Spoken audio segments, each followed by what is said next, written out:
The next 21 days is going to be rather challenging. So we've got a couple of friends coming to join us in the kitchen here. We're going to be preparing different dishes and trying to give you something to have fun with the family in the kitchen together.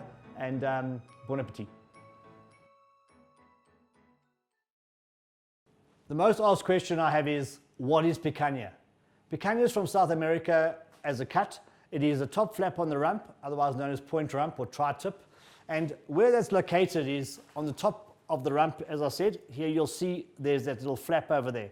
We cut down the fat, and the result is a beautiful piece of beef with a lot of extra fat on top, often a lot of marbling, but there you have the beautiful meat underneath. The idea here, or the flavor in the picanha, comes from this fat on top. What we've done with our picanha, we've selected about a 42-day aged rump, which we've removed the picanha from. And that just means that the aging process has done its magic. So this is lovely and tender. There's no funkiness in this, but we know that as it cooks, it has already tenderized. So we should have a really juicy, flavorful piece of tender beef. The most challenging element of this dish is to make sure you've got a hot fire. So whether it be gas or whether it be coals, make sure that heat is going to be consistent and your fire will last long enough to cook the whole picanha. How often has your fire gone out halfway through a braai? Anyway, take care of that. The first method will be cooking the picanha on a skewer, but I am going to take one whole piece of picanha and put it down on the Himalayan salt so the salt can start its magic. We do picanha two ways. One on the Himalayan salt block, the other in Kalahari coarse salt. The reason for the Himalayan salt block is because a lot of you have one of these salt blocks at home and haven't used it yet.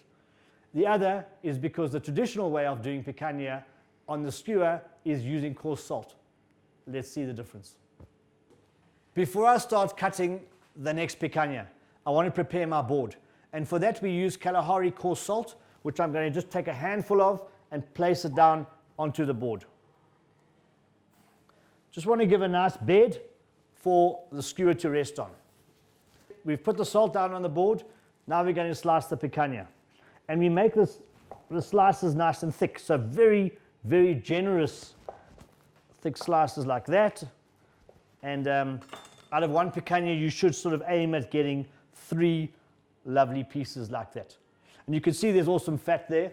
And in this piece, we've got lucky, there's a lot of marbling. So that's going to be delicious. All right. We then put the skewer through the picanha. Watch your hands here. You want it to be like that. So the fat will be on the outside. And look at that bad boy. Oh, hasn't even cooked yet, and I'm looking forward to it. The second piece, there we go. With our fat around. Look at that. Amazing. And then finally the last little guy, which will probably get access to, well, this last piece will probably have most of the heat. So put it on like that. Now we move it across to the salt, where we're going to take more and really just be generous here with your salt and liberally put it right the way all over that skewer.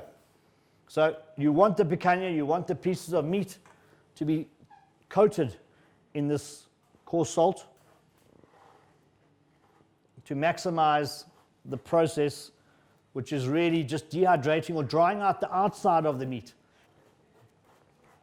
So we've packed the coarse Kalahari salt around the skewer, and now we're going to let the salt do its magic, and that is to dehydrate as much as possible the fat. The meat will obviously dry out a little bit on the outside, but that's okay because that's going to caramelize beautifully as that cooks on the fire. So the picanha now with the coarse salt is ready. I'm going to put it on the fire. It's amazing to see how it's drawn out the moisture. But, how's it, Hi, Steve. What are you doing there? Very nice. Good. I Thank can you. see you sweating here. But a glass of wine for you. What's going on here? Well, but what we're doing here is, Yeah. as you know, we've got 21 days of isolation. Yes. So we want to make it 21 days of fun. Picanha for me is just the easiest dish and the best dish. It really is the best way of cooking a piece of rump. So we're doing it on the Himalayan salt. Yes. And we're doing it with the coarse salt. So I'm doing it both ways. Do you know the way we do it at the restaurant? What's the reason of doing like that? The salt draws out the moisture from the outside of the meat. Okay. And that means when it cooks on the heat, on the fire, it's going to caramelize and crisp up better. So we're going to get the browning on the outside of the meat. I'm getting angry when you tell you like that. Yeah. It is, eh? Yeah. It is, lovely. Yeah. And then the Himalayan salt. Yes. I mean, that's 500 million years old. It's got lots of natural minerals in it. So we're going to get stunning flavor coming from that. So I want to try both ways, and luckily that's why you're here. Yes. Is to compare and tell me which one's best. Okay. Okay. Wow. I think it's time now to put this little guy on the fire, eh? Okay. Excuse me. Now we're just going to put the skewer over the direct heat.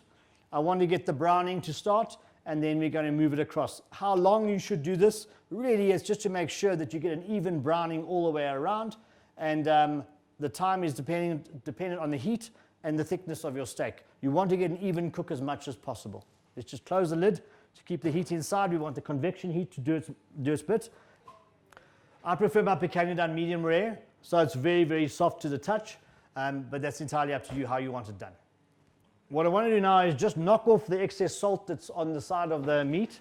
Reason for that is it's not great on the fire, and it can actually shoot up, and we don't want any accidents. So we're knocking off the extra coarse salt to make sure that it's not too salty, and to prevent any salt shooting up into your eye while the beef's on the fire.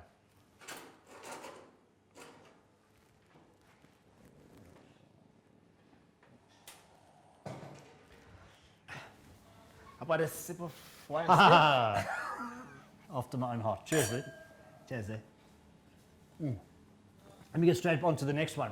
Okay. What we're doing here with the Himalayan salt is you can see how it's drawn out all the moisture from the fat Yeah. and actually cured the meat on top. We're going to put this whole picanha now onto the fire. The whole idea there is I wanted to start caramelizing it crispy. Wow. Wow. Cool, eh? That's tight, yeah? That's it. Look at that. Amazing, huh? All right, now we're going to put the whole picanha on. I'm putting fat side up, and the reason for that is I want that initial browning on the outside, and then we'll flip it over towards the end. If I put the fat side down, I'm worried about too much flame that's going to burn the fat.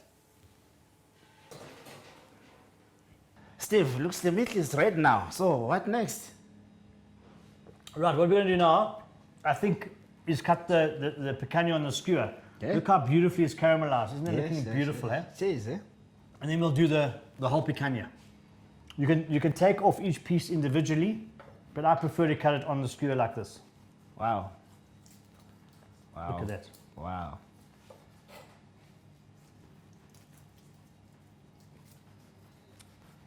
I wish you could smell the aroma coming off the skewer. I can smell it. Wow. Smells good. Beautiful,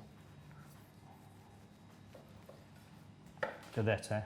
So you can serve this with either coleslaw, some potato wedges, but really it's on its own, as a little snack, it is sensational. So as they say, the proof of the pudding is in eating. What do you think? Have a taste.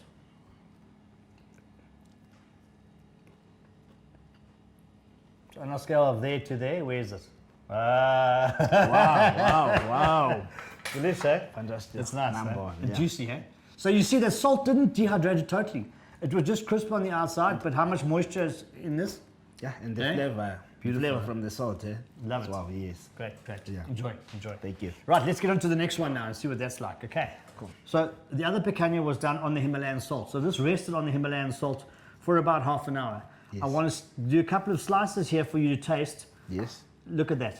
Isn't that just beautiful? It is. Look at the juices running from that. Yes. And the fat's nice and crispy. So we're getting all the goodness from this. Can I from take a this- picture, Steve? Yeah, please do, please do. Cool. Make yourself at home. There we go. How's that? Jeebus, eh? Cheers, Awesome, eh? Look at that. Yes, yes. I mean, if your mouth's not watering now, there's something wrong with you. This is beautiful, eh?